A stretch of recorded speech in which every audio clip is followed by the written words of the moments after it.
Ever wondered which villain from the Despicable Me franchise is the most despicable? I mean, in the series, the protagonist is so evil he's willing to steal.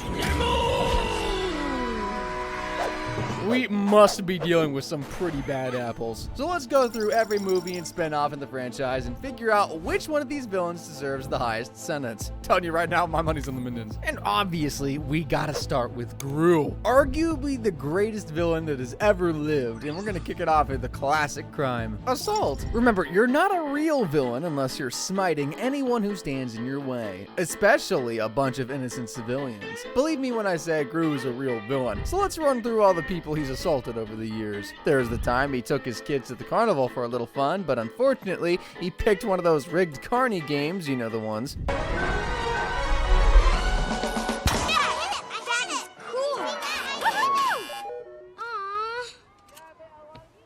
Well, what was that? She hit that with my own eyes. Hey, buddy, let me explain. You see that little tin spaceship? You see how it's over? Do you know what that means, Professor? You don't get the unicorn! Uh-oh, somebody's got a frowny face. Better luck next time. Absolutely no remorse. Daylight robbery and cheating an adorable little girl too. Yeah, I don't even blame Gru for what he did next.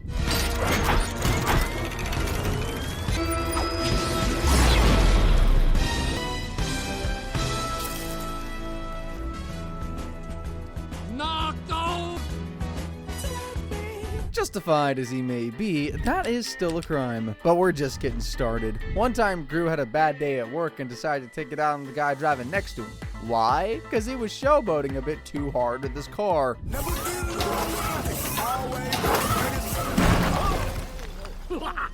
How is Gru's monstrosity of a vehicle even considered roadworthy? Speaking of overreacting to minor inconveniences, you really don't want to be anywhere near the guy when he's having a bad day. Like this dude who was only doing his job, but was unfortunately standing on Gru's lawn. Could you? Oh, of course. Now, Goodbye. Jeez, all he wanted to do was deliver a message to Gru from his brother. really? Well, then, explain this. You were? Look at the damage on the guy. You can't say he's bad at his job, that's for sure. Of course, Gru's villain streak started several decades ago. By the time he was just 11, he was pulling things off he could only charitably define as pranks. Like the time he left off a very potent stink bomb in the middle of a crowded theater.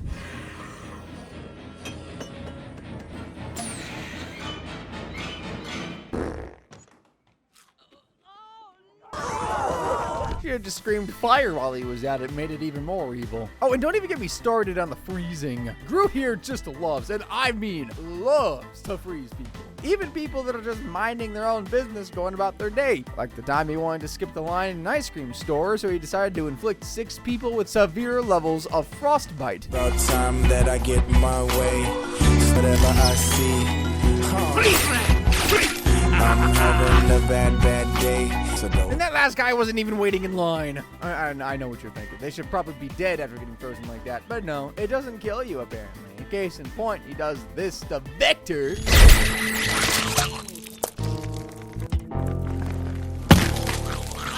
And sure, Vector can be a pretty weird dude, but he was just trying to be friends with Gru. Totes uncalled for. So yeah, Vector doesn't die from getting his head frozen. In fact, he even comes back later to pay Gru back for freezing him by stealing the shrink ray he stole. Hey!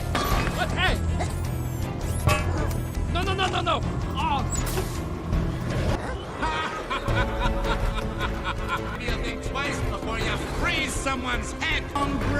We'll get back to the shrink ray later, because here's where we see another of Gru's acts of assault. Bro just straight up tries to blast him out of the sky.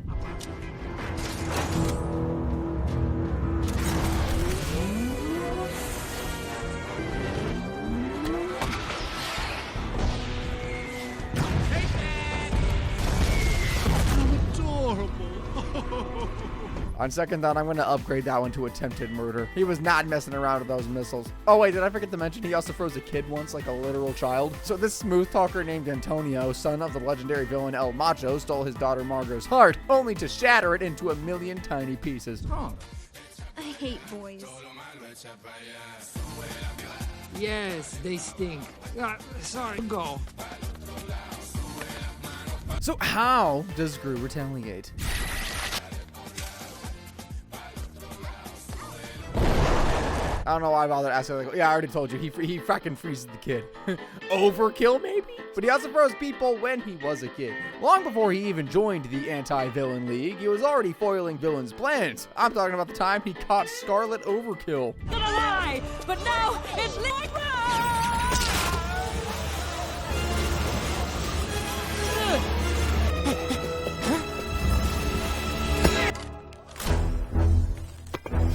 Child. To be fair, he wasn't doing it for justice. But I'll also get back to that in a second. Let's first tally up these crimes, shall we? We're looking at 13 separate counts of assault. The going rate at 10 years per count. That's 130 years in prison right off the bat. Then there's the charge of stink bombing the theater. That's criminal mischief, easily landing him another year. And then there's the fact that we do see at least one person passed out in the commotion getting carried out of the theater. So add another 10 years for assault there. Oh, and let's not forget that attempt at straight up murdering Vector. That's 20 years right there. So in total, for this section, he's looking at 161 years, but that's barely half of Gru's crimes. Like any good villain, Gru also happens to be a master thief, which brings us right back to Scarlet Overkill. That was Gru committing one of his earliest heists. No, I don't think you have no idea who you are messing with. Greatest supervillain of all time! Who are you? Barely 12 years old, Gru was able to steal the English crown. He did a bit more stealing as a kid as well, like that time with the villainous six when all he wanted was to join their ranks, but they just ridiculed him. You seriously think a pupil can be a villain? Yeah, they despicable. You don't want to cross me. Evil is for adults. Powerful ancient stones and wreak havoc. And not for tubby little punks who school, learning, taking a sucking has stopped. Can't really blame them for this one though. Who would want a kid on their supervillain team? And yes, he should be in school. Either way, Gru decides to show them up by stealing their priceless stone when they are distracted.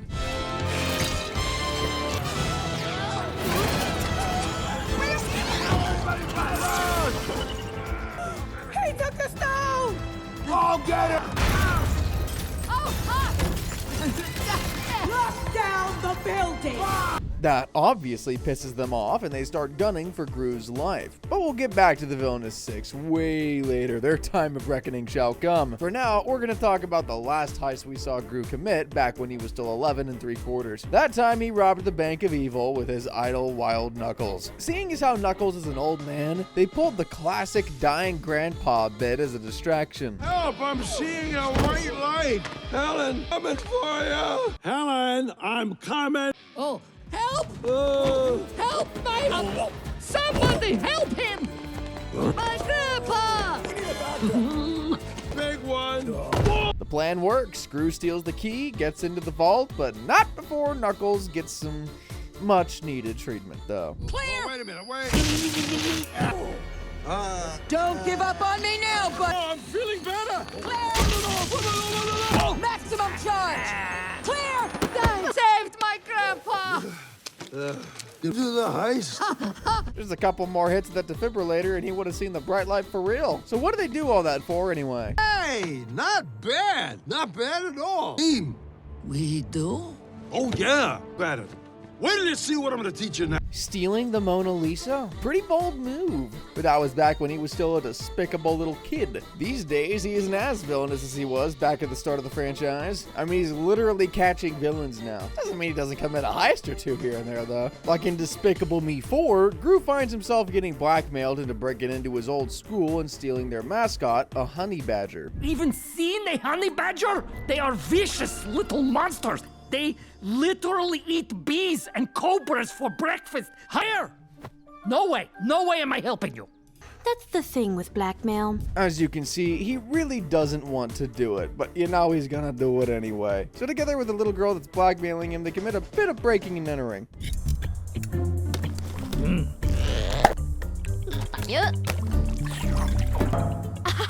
Easy peasy. What? What kind of milk was that minion just chugging? I'm asking for a friend. They make it to the principal's office and find the mascot. Just one thing though. This is a honey badger, and despite the name, is anything but sweet. Okay, he's still asleep.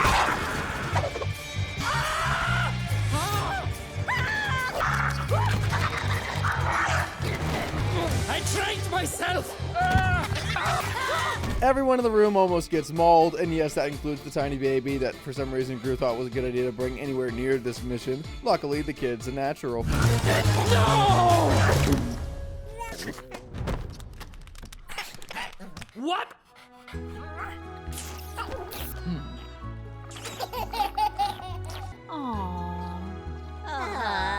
With the beast tamed, they steal the honey badger and get out of Dodge. They barely make it as well. But as you already know, stealing a dangerous animal is far from the craziest thing on this villain's rap sheet. Back in the first movie, Gru lists a few of the notable things he's pilfered over the years. We stole the Times Square job. That's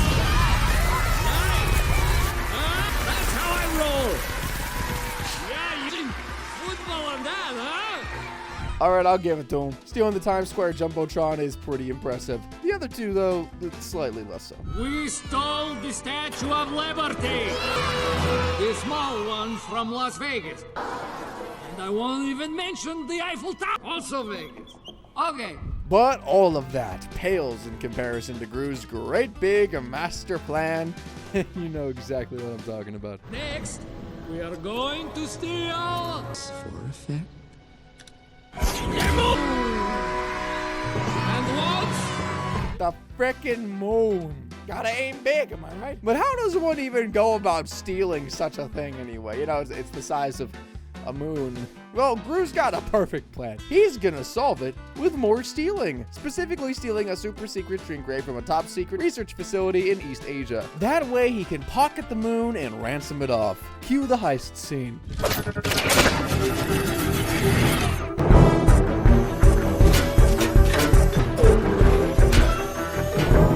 Because the minions are involved in this heist, you just know it's gonna get a bit slapstick. How are you really close to the...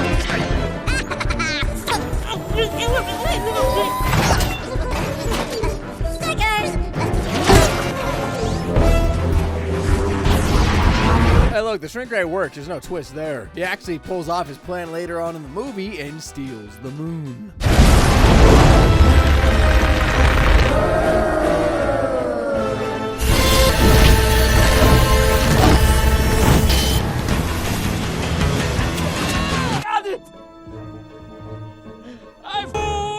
But then Gru later completes his character arc, becomes a good guy, and decides that the moon is less important than his family. But there's also the fact that the shrinking effect isn't exactly permanent. Okay, maybe there was a bit of a twist after all. After his climactic fight with the best villain in the series, Vector, the moon goes right back to where it belongs.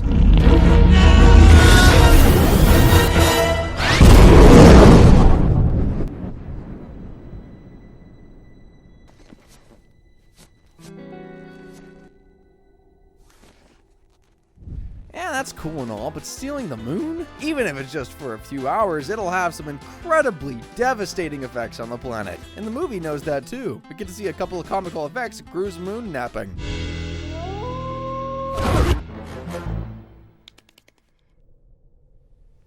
But let's be realistic for a couple of seconds here. Werewolves turning back into humans are going to be the least of our problems if the moon disappeared. We're talking about climate crisis, ecological disasters, destruction of marine life, and endangerment of human life. Luckily, none of that would happen if the moon only disappeared for just a little bit, like in the movie, but that does not mean Gru gets to go off scot-free. He's looking at 25 years and $500,000 for reckless endangerment, 10 years and $250,000 for environmental crimes, 25 years and $1 million for terrorism, and 25 years for violating the Outer Space Treaty of 1967 that prohibits the appropriation or destruction of celestial bodies. And we haven't even gotten to his other acts of thievery yet. There's still stealing the Queen's crown, stealing the priceless stone for the villainous six, the Mona Lisa, and stealing the shrink ray. All of these are some kind of priceless. Oh, and then there's also the Jumbotron. That right there is 5 counts of grand theft. So we're looking at an additional 30 years and $15,000 per count. And then there's the Statue of Liberty and Eiffel Tower knockoffs. Those will land them 5 years and $5,000 each. Add that to the 161 years from earlier, and Gru is looking at 406 years and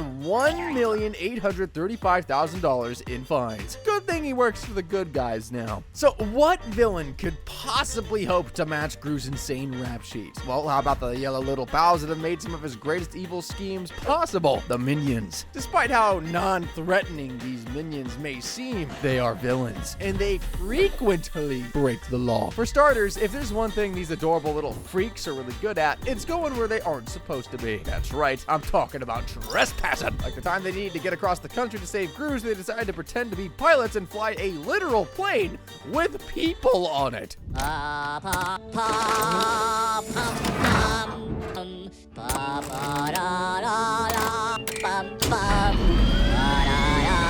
Now, because these are minions, things go exactly as smoothly as you'd expect. Heavy amounts of sarcasm intended.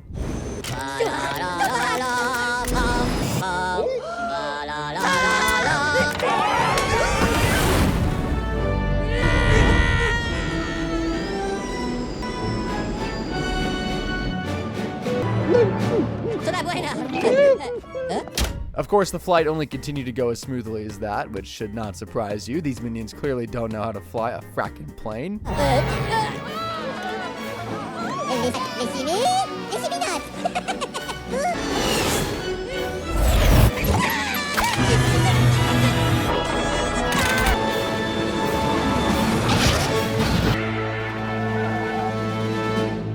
You've probably wondered at some point how these minions, despite their insane hijinks, haven't been thrown in jail even once. I know I did. Well, it turns out that in Despicable Me 3, the minions actually do get thrown in jail for trespassing, of all things. It happened after they found themselves on the stage of what looks like a knockoff American Idol. By the way, they absolutely wow the audience with the song. They would 100% get this channel a copyright strike. And once they're done singing, they get arrested. Hands in the air! These cute little marshmallows wouldn't last a second in jail. Is what you thought I'd say. Turns out you do not want to mess with these little buggers. Hey, get that back!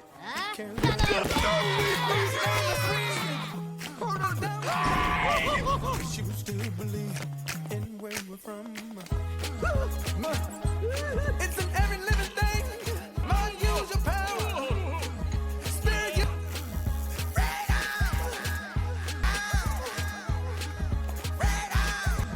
Freedom. We've been waiting. The minions are basically running the prison at this point. They do eventually start to miss spending time with Gru, so they figure it's time for a good old-fashioned prison break, minion style. So they steal a bunch of stuff, and I mean a bunch of stuff. By my count, that's 10 toilet bowls, 1 bathtub, and 3 washing machines. But it wasn't for nothing. These tiny little babies are actually geniuses. They make a proper flying machine.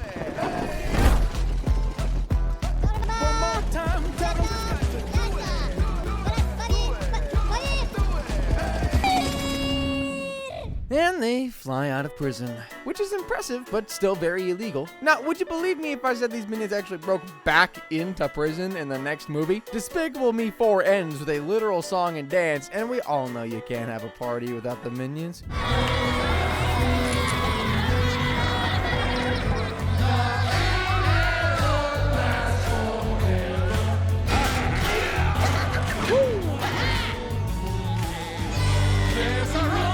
So what is that? 3 counts of trespassing for a total of 2 years and $3,000. Theft, which will probably get them another year added to their sentence, and a $10,000 fine. And then there's the prison break, which is another year and $5,000. Starting off pretty weak with 4 years and $18,000 in total here owed. But don't worry, there's more to come. Because guess what? Despite how cute and cuddly these minions are, they are ticking time bombs. You really don't want them working for you, because it's only a matter of time before they straight up kill you themselves. Although, to be fair, it's usually by accident. Let's take a real quick look at how many bosses they've served over the millennia and how they, without fail, either hurt them real bad or outright kill them. Starting with the time they decided to help out with designing the pyramid.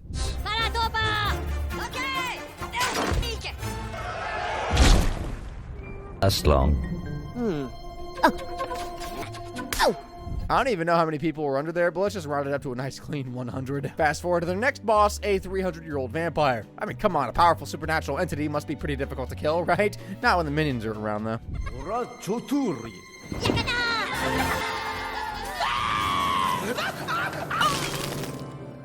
Oh. But eventually over.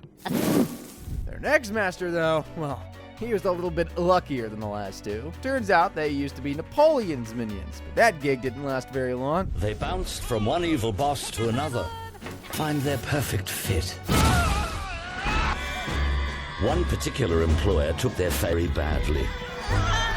We know from the history books that Napoleon didn't die from a cannonball to the butt, so this one's only going to be attempted involuntary manslaughter. Yeah, that's a thing. After escaping the French army, the minions spend the next couple of centuries hiding in an icy cave, and that's where they meet their next boss.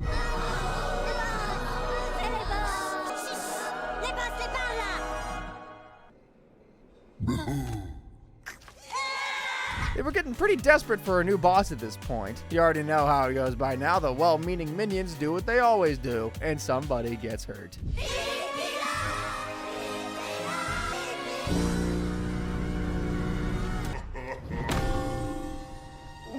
You know, this got me wondering how Gru has survived for so long with these walking disasters. Well, eventually the minions find themselves a proper boss, Scarlet Overkill. And she's got a proper plan, too. Ruler of England.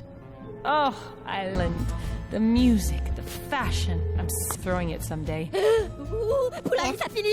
This pale drink of water oversees it all. This fan, love her work, and I really her crown.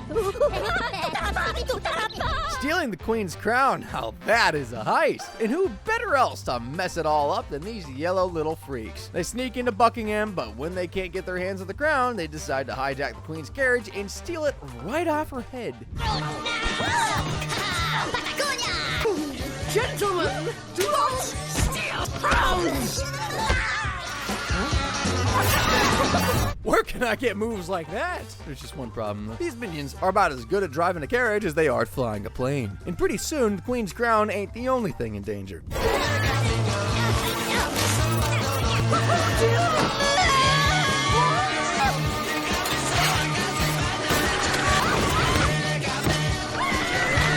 They almost killed her multiple times. Yeah, I'm gonna chalk that up to attempted involuntary manslaughter as well. The minions do get caught though, and yada yada yada, Bob becomes the new king of England by pulling a rock out of a stone. Scarlet isn't exactly thrilled about it, but the minions don't mind giving up the crown to her. They are minions, not bosses after all. But that's besides the point. Scarlet locks up the minions as petty revenge, but they break out. And remember how they keep dropping stuff on their bosses' heads by accident? Well, you might know where I'm going with this. Guess who's getting coronated right about now below a giant chandelier? The Queen of England! Huh?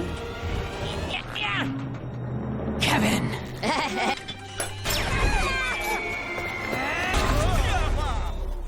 Scarlet! Queen! Somebody help me!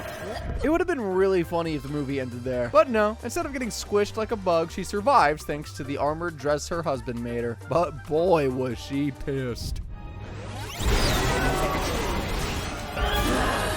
Scarlet, you're okay. Tried to kill me!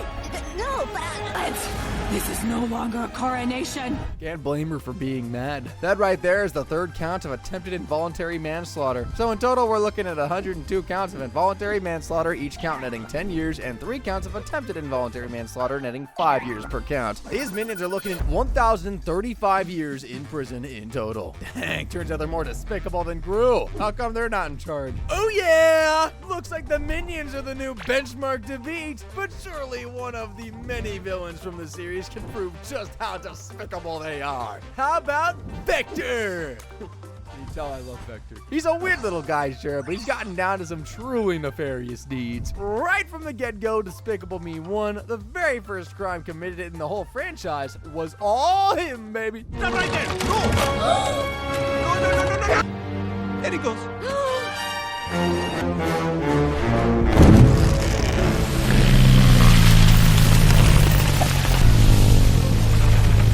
Stole a real pyramid and somehow replaced it with an inflatable decoy and got away with it. Only the greatest of all time could pull off a stunt like that, and he did it.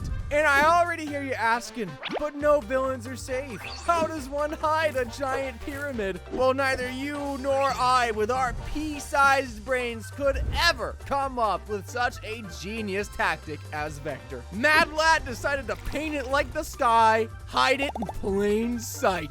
Editor, why are you showing just a random image of the sky? Aren't we supposed to be showing the pyramid disguise right now? Honestly, all Vector really did in this movie was steal stuff. Like the shrink ray I mentioned earlier, he did that. Also, he stole 3 of Gru's kids. You know, I think there's a different word for that. Right.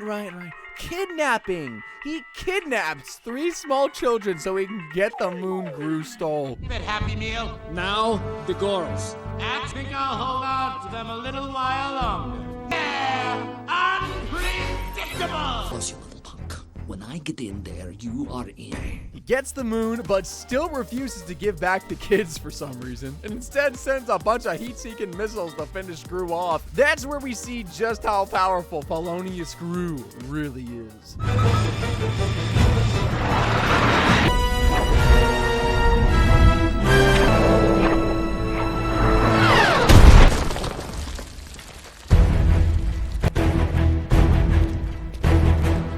Also, he punched the shark. The audacity. Anyway, that wasn't just attempted murder. That was super attempted murder right there. That's not an actual crime. Super attempted murder.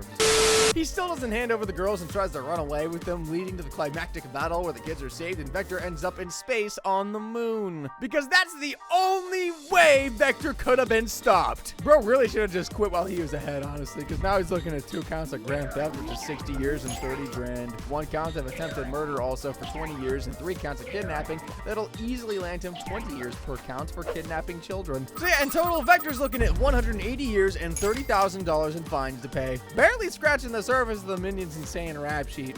So let's try another villain, shall we? This is Balthazar Brat, failed 80s child actor turned supervillain, and also the main antagonist of the 3rd Despicable Me movie. And just like with Vector, this movie kicks off with Balthazar pulling off an insane heist, except this one is a bit more hands-on. I mean, you gotta be when you're trying to infiltrate a heavily guarded ship.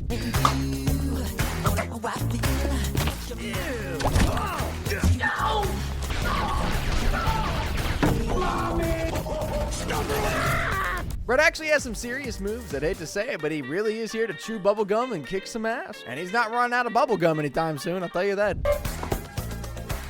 Stop! So what exactly is he here for, you ask? Oh, just the most classic villain heist of all time, trying to steal a massive diamond, the world's largest diamond to be more precise. And nobody is gonna stop him.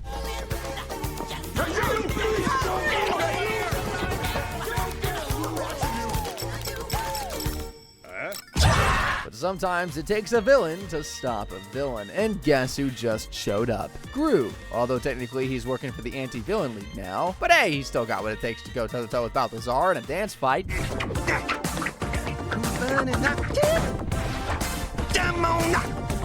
Ow!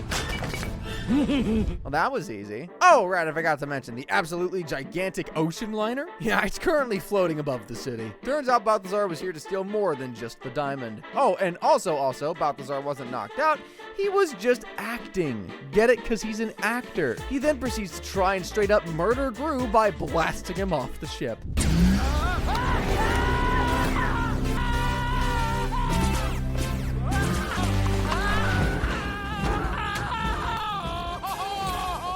Luckily, the gum stopped the fall, turning this into an attempted murder. Gru's still alive, he's even got the diamond, but at what cost? Happy birthday, dear Dan!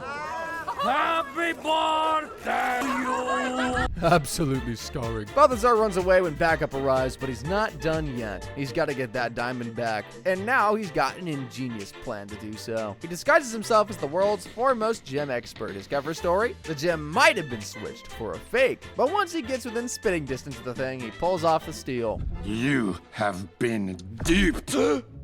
Yes. By me!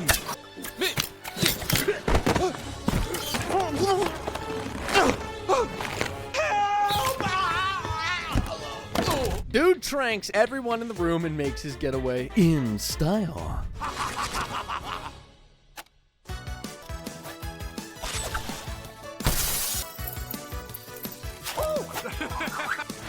I've been a bad boy. I say, je suis un mauvais garçon. But the diamond ain't done exchanging hands just yet. Drew, Gru's twin brother, and himself, of course, sneak into Balthazar's hideout to steal back the diamond, almost getting impaled on some spikes in the process, only to get saved last minute. What? Hold on! Lucy! Oh, thank you for. Oh, look, we got the diamond! And Gru and his brother have a falling out, and Gru decides to leave with his family. But here's the twist. It turns out that Lucy isn't actually Lucy. At some point, there's a switcheroo, and we get this reveal. Oh, eyebrows. Ow. Going to Hollywood! That's what I call acting! Now, I'll give it to him. Brad really is a master of disguise, and he even got the drop on Lucy as well. Not many people can brag about leaving her looking like this. He took the girls. what? No! Drew! So what's with the giant diamond anyway? And why would he go so far as to kidnap 3 little girls to get his hands on it? Here is Brat's great big evil plan. He's gonna destroy Hollywood using his bubble gum because he's a failed actor, I guess. He needs the giant diamond to power his giant robot, which he'll use to blow his giant bubbles and float Hollywood to space. These Spectre will finally have something to do up there. And just because he's extra evil, he's gonna endanger the lives of these sweet little girls while he's at it.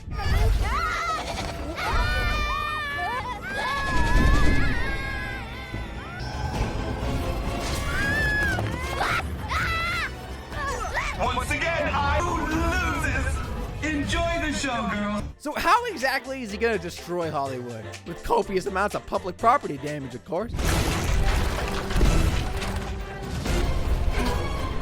Oh, this is it. The lights, camera, laser.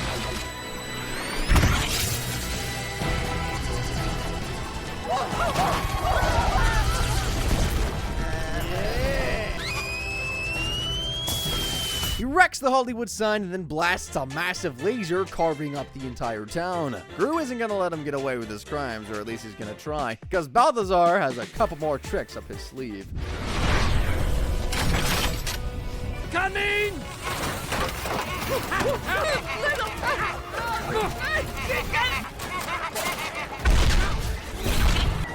Quick! Jump! Bonus! Did you see that, Club?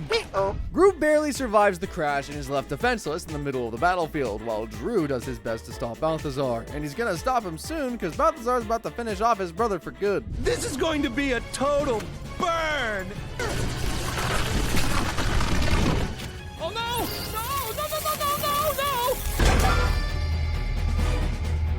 No! In a bad boy!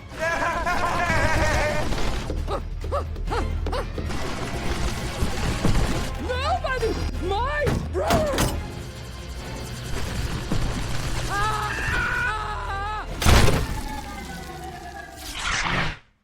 Another murder foiled. All that's left now is the climactic battle. Gru challenges him to a dance battle, wins, and gives Balthazar a taste of his own medicine.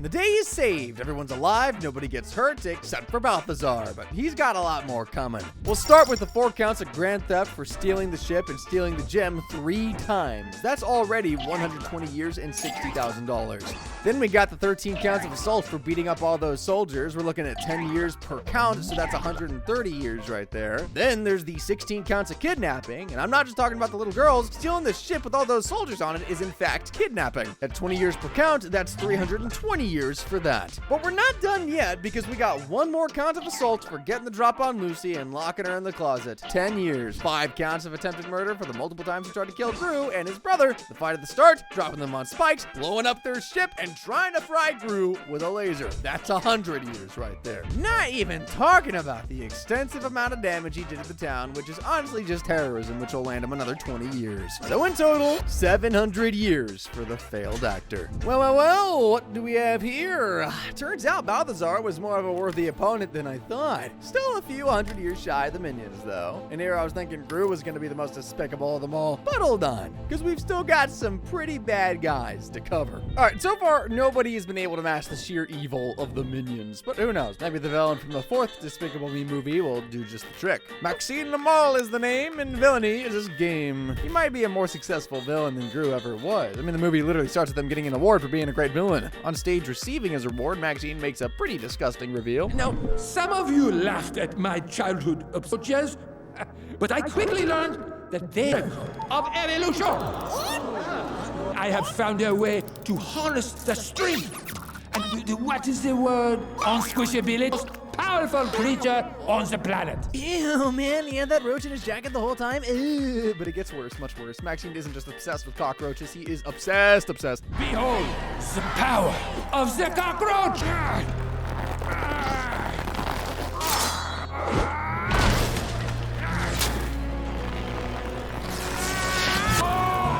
Turned himself into some freaky cockroach human hybrid. Nasty. That's when Gru decides to swing into action and arrest him, you know, because he still works for the Anti-Villain League. But obviously this freak ain't gonna come quietly.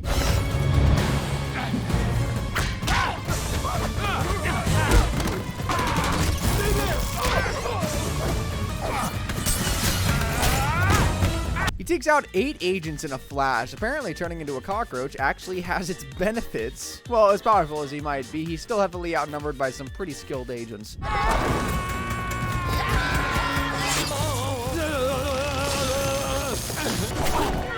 This is not over! You won't always have the AVL to fight what? See, Maxine already hated Gru, and now, well, he hates him even more. Even though they just caught Maxine like any good cockroach, he wriggles his way out, but not before leaving an ominous message for Gru. I'm coming for my revenge, crew, but this time so easy on you. And live. So you better sleep with one eye open.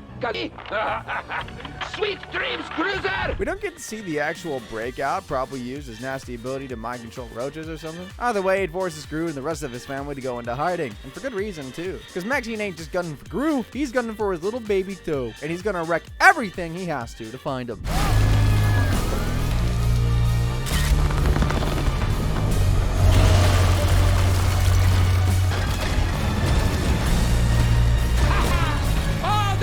To be so good! So what exactly does Maxine want to do with the baby anyway? Well, why tell you when I can show you? Maxine's got a new evil device he wants to use on the kid, and we get a first taste of the thing when he gets mad at an unhelpful gas station employee. I'm trying to destroy my arts now. Give me 900 gallons on pump 4, you idiot! Please, don't hurt me. Oh, I'm not going to. What?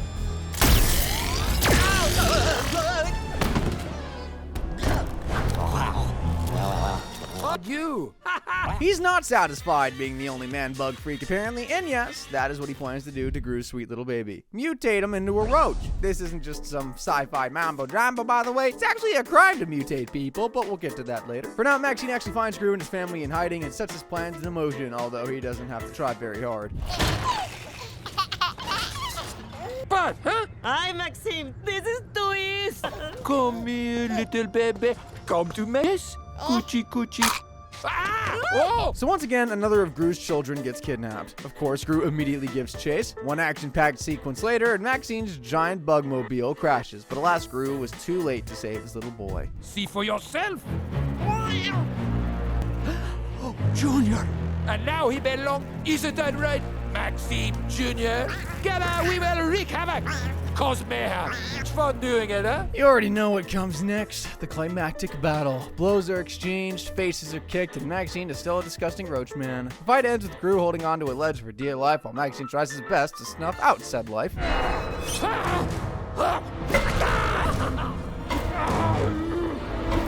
But just before Junior can watch his dear old dad get stomped to death, he breaks out of Maxine's mind control and saves the day. You're going to feel that wrath up.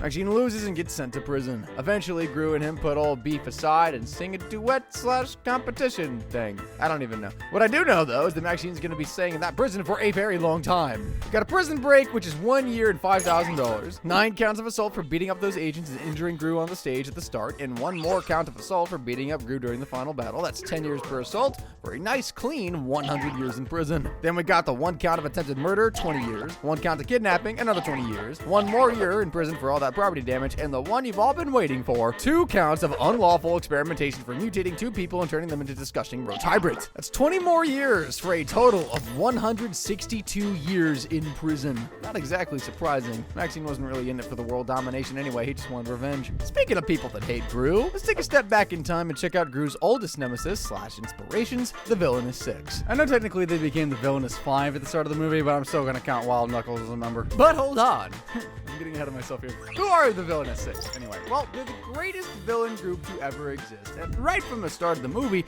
we see one of them on the tail end of a crime running away from the Anti-Villain League.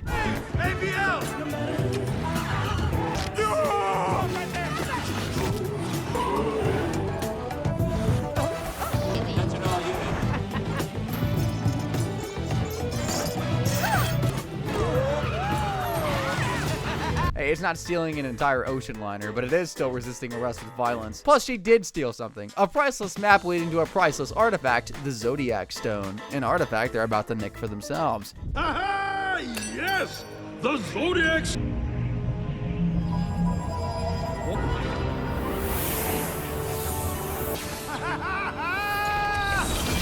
Power of these unstoppable beasts will be ours. Okay, we can admit the Villainous 6 likes to steal stuff, and they're pretty good at it too. But so far, we got 2 counts of grand theft, 60 years for $30,000, 1 year for reckless driving, and 5 years for resisting arrest with violence. So 66 years and 30 grand right from the get-go. And it's only the beginning for these guys, because what the Villainous 6 are really guilty of is being bloodthirsty. The amount of times they try to kill people is pretty shocking for a Minions movie. Their first murder attempt was one of their own members. After Wild Knuckles steals the Zodiac Stone, they save him from the Guardians, and the rest of the crew decide that he's the weakest link. Goodbye. Man, I started this group.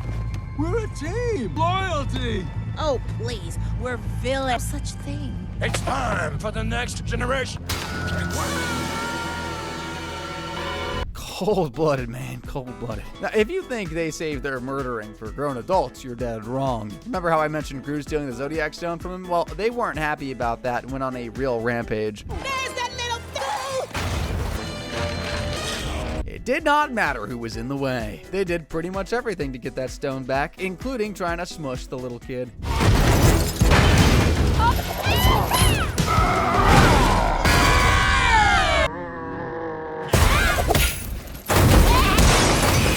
You know, there are probably people in these cars they're just throwing around. Not to mention the little kid and his minions they just tried to murder. So that's what, 5 counts of attempted murder now? I say 5 because remember when they dropped Wild Knuckles from that high up in the middle of the jungle? Yeah, he survived that somehow. And guess what? He wants that stone too. And he knows exactly who to ask.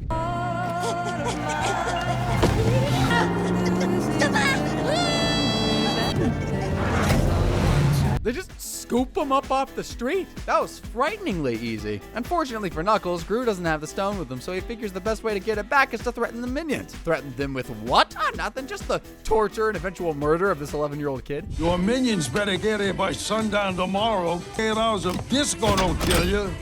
The blood.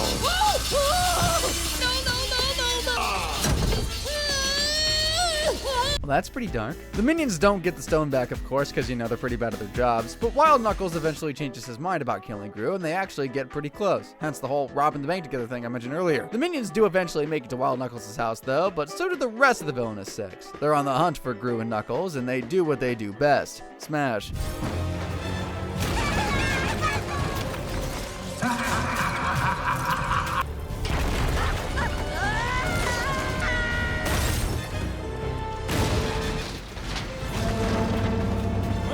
Here! Fan out and find them.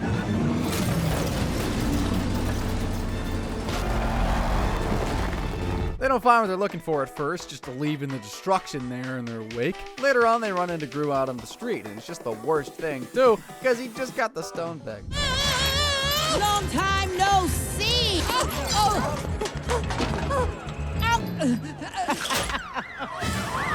So you you've probably been wondering all this time, what on earth does this freaking stone even do? Well, here's your answer. Under the right conditions, it grants you immense power and turns you into giant animals from the Chinese zodiac. Not exactly world-conquering powers, but hey, at least they're immune to lasers for some reason.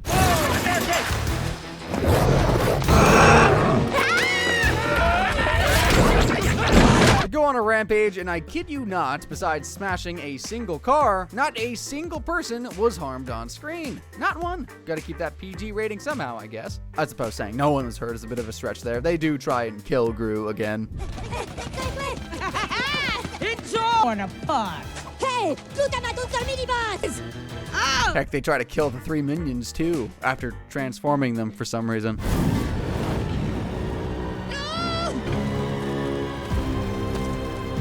And when Wild Knuckles shows up, they try to kill him too. Told you they were bloodthirsty. So how do they defeat these mythical beasts? You ready for this? The minions who failed to learn Kung Fu after like 2 days of training unlock their inner dragon warrior, power up, and start to absolutely clean house. Just beating the snot out of the bad guys. Pulling off some just insanely ludicrous stuff like whatever the frick this is.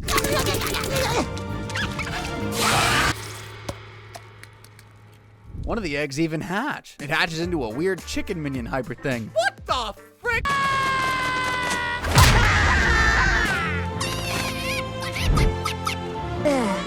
So, is Stuart a girl minion? What the frick is minion biology? I don't get paid enough to ask these questions.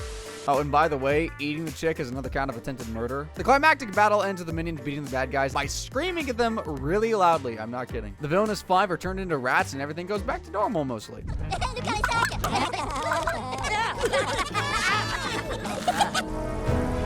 Let's get into Italian, shall we? That's 12 counts of attempted murder right there. So in total, 240 years in prison. 3 counts of destruction of property for all the cars they wrecked. That's 3 years in prison. 1 count of malicious mischief for wrecking Wild Knuckles' house. That's 10 years and $10,000 in fines. 20 years for kidnapping Gru and 20 more years for torturing him with Disco. Add all that to the 66 years and $30,000 and we got 359 years and 40 grand in total. Still nowhere near the minions. Is there nobody capable of beating their insane crime record? Well, allow me to introduce you to the greatest villain of her time, who also happens to be the Minions' previous boss, Scarlet Overkill and her husband, Herb. She was introduced in the first Minions movie, and funnily enough, she doesn't really do much villainy for most of the runtime, other than telling the Minions to go and steal the Queen's crown for her. True. Respect. Power. Banana. Which, as we've already covered, they did by employing a heaping helping of wacky hijinks. But when Bob ended up getting crowned king instead, Scarlet wasn't very happy about it and broke into Buckingham Palace to express her displeasure. You pinheads screwed it up! No, King. Just abdicate the throne. Yeah, very classy. The minions being pretty good minions offer her the crown, but she still isn't satisfied, so she stabs them in the back.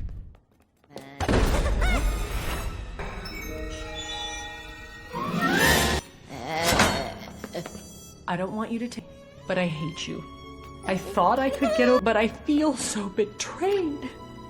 Yes, I think we're gonna have to break up. You. Oh, wait, hold on. She locks him up in a fracking dungeon. No good deed goes unpunished, I guess. Oh, and they aren't just locked up. That's not punishment enough. Herb's here to make sure their stay is even more painful. Literally, he's gonna torture them. No matter, this is torture. Wow, harder than I thought. Welcome to Hangtown.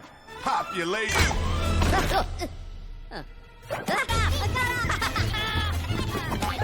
Well, trying to, anyway. But who can successfully torture these indestructible little bundles of joy? Even though Herb starts to have fun with it, they're still guilty of torture here. While all that's happening, Scarlet is getting ready for her coronation. She's got the crown, a beautiful dress, and all that's left is the hair. It's gotta be perfect. And somehow perfect means replicating a terrible drawing she made when she was a kid. Mrs. Overkill. Hair in that picture. It's just 2 wavy line. So what, now you're an art critic? I drew that. Don't! Get out of my sight.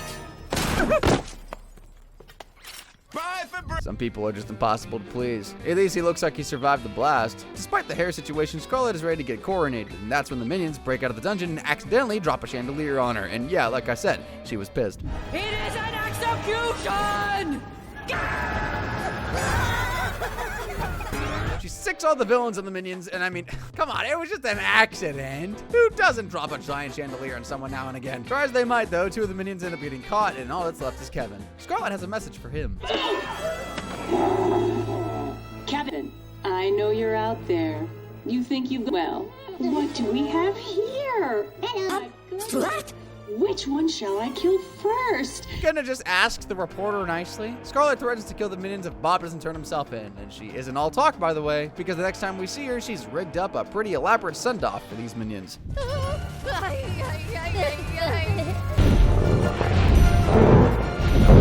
Kevin shows up just in time to save his boys from blowing up spectacularly.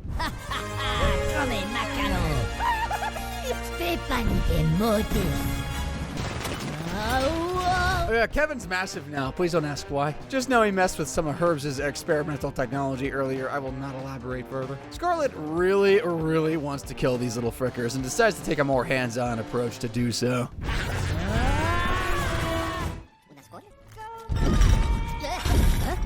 If it wasn't clear already, she's shooting lava at him. That's not the kind of molten rock you want touching you. Scarlet's so pissed that the moment she sees the other minions, it's on sight.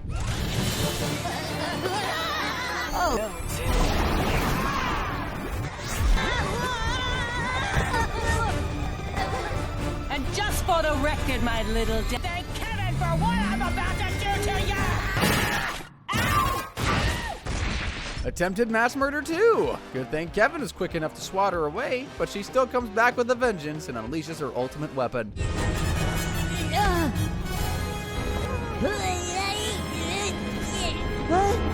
Unfortunately for Scarlet, this plan backfires. Kevin swallows the frackin' rocket, grabs a hold of her, and they all blow up together. And we say goodbye to Kevin. Poor guy died as he lived, being yellow. Except now he didn't. These minions are frackin' indestructible, remember?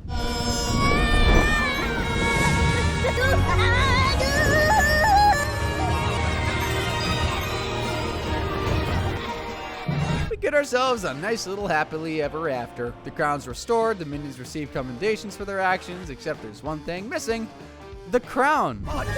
Shiloh?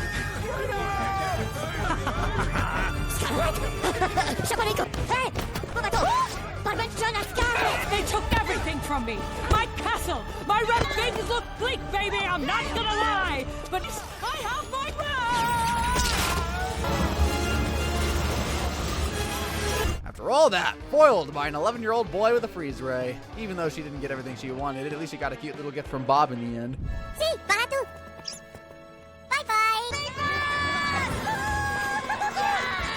Aw, how cute. This prison sentence won't be nearly as cute, though. Let's take it from the top. 2 counts of theft for stealing the crown twice. I don't have to tell you that's grand theft. It comes with 60 years in prison and $30,000 in fines. On to the attempted murders. By my count, we see approximately 470 minions in this movie, and Scarlet tries to murder every single one of them. That's 470 counts of attempted murder, aka 9,400 years in prison. Shattering the minions record. But we're not done yet, because we gotta top it all off with 2 counts of kidnapping for 40 more years, 3 counts of false imprisonment adding 3 years, and 3 counts of torture adding 60 years to the count. And then there's the 1 count of assault for beating up that poor reporter. That tops things off at 10 more years. Scarlet Overkill is looking at an overkill of 9,573 years in prison and 30 grand in fines. Yeah, the minions didn't stand a chance against her. In prison sentences, anyway. I'm sure you're wondering who on earth is despicable enough to beat this rap sheet. Well, if you remember from the movies, there's one big boy villain we have yet to discuss. El Macho! Introduced in the second Despicable Me movie, El Macho is canonically the most badass villain to ever live. He's also the father of the kid group blasted with that ice gun that one time. His crimes start off much like Vector's with a massive heist, except he's not stealing one of the wonders of the world. This time, it's an entire research facility, and he's using a giant fracking magnet.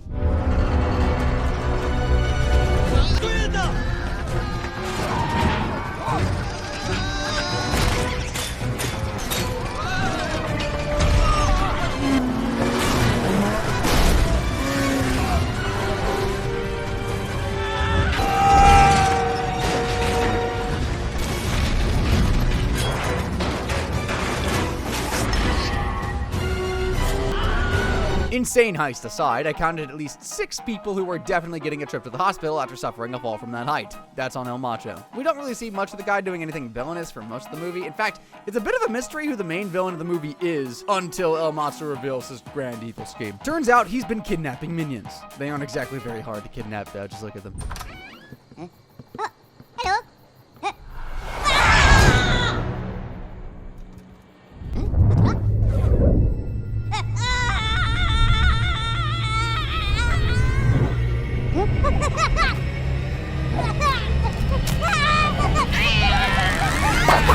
What's he doing with all these minions? Well, he's actually come up with the best plan any villains have ever had in this franchise. He's gonna turn the minions onto Gru and make an army of mutated minions. Not having any more. Now, he is destructible, mindless, killing machine. Just watch this. Dude ain't exaggerating about that indestructible part either. These minions can already take on a lot of damage, but he's cranked that up to 11. And here's the best part. An army of them! Now, kidnapping is very much obviously a crime. So is horrifically mutating someone. And yes, the law would consider the minions as people. So just how many of these little critters did he take anyway?